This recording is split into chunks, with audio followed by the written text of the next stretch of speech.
Radio research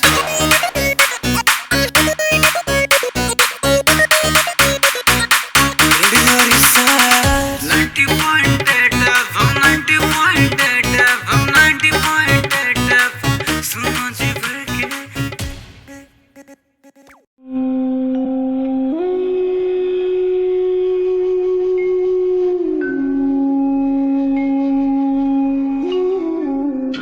आप सुन रहे हैं रेडियो रिसर्च 90.8 एफएम पे मुंगेर गौरव गाथा।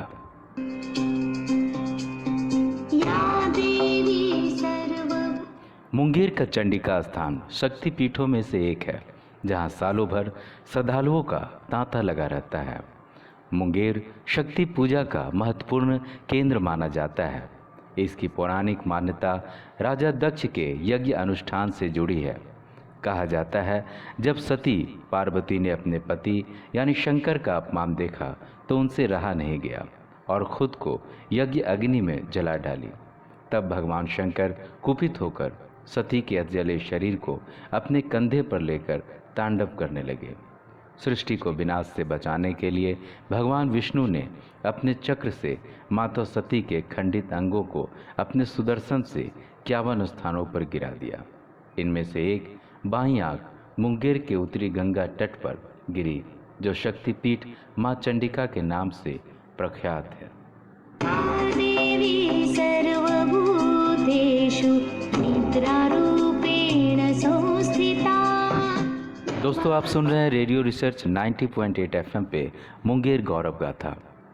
मुंगेर शहर से लगभग 2 किलोमीटर पूर्व गंगा के तट पर विंध्य पर्वत की श्रृंखला है, जो पीर पहाड़ तक आई है। उसी पहाड़ के एक भाग को काटकर चंडिका मंदिर का निर्माण किया गया है, जिसमें सती के आँख की पूजा अर्चना की जाती है। मंदिर में अब सोने की आँख लगा दी गई है। मंदिर के पास ही पहले शमशान घाट था, जहाँ पर अनेक तांत्रिक नवरात्र पर तंत्र मंत्र की साधना के लिए आते थे। चूँकि अब शमशान घाट यहाँ पर नहीं रहा, फिर भी तांत्रिकों का यहाँ आवागमन जारी रहता है।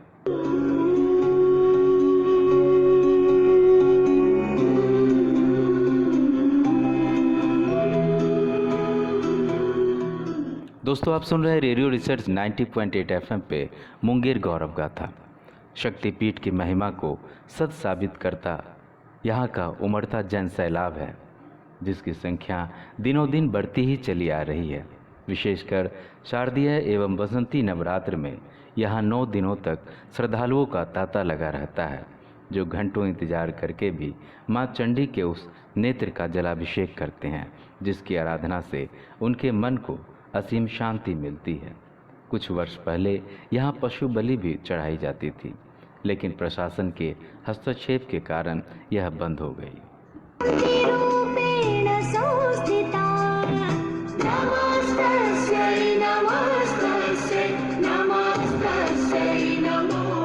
आप सुन रहे हैं रेडियो रिसर्च 90.8 एफएम पे मुंगेर गौरव गाथा। चंडिका स्थान से जुड़ी एक पौराणिक तथ्य इसकी महत्ता को और भी बढ़ा देता है। अपनी दानशीलता के लिए प्रसिद्ध दानवीर राजा कर्ण देवी चंडी की पूजा के लिए प्रत्येक दिन सवेरे ब्रह्म मुहूर्त में चंडी स्थान आते थे और पूजा के बाद वहां खौलते घी के कढ़ाई में कूद पड़ते थे और उनके शरीर के भुने मांस को योगनियाँ खा जाती थी। उनकी भक्ति से प्रसन्न होकर देवी उनके मांसहीन अस्थि पंजर पर जल छिड़क कर उन्हें पुनर्जीवित कर देती थी और उपहार स्वरूप 1.25 मन सोना देती थी। उस सोने को राजा कर्ण के पास एक टीले पर पहुंचकर दान किया करते थे। इसी कारण चंडी स्थान राजा कर्ण की उपासना स्थल के नाम से भी जाना जाता है। भक्तों का ऐसा विश्वास है कि सच्चे मन से मांगी गई मुराद माँ चंडिका जरूर पूरा करती है।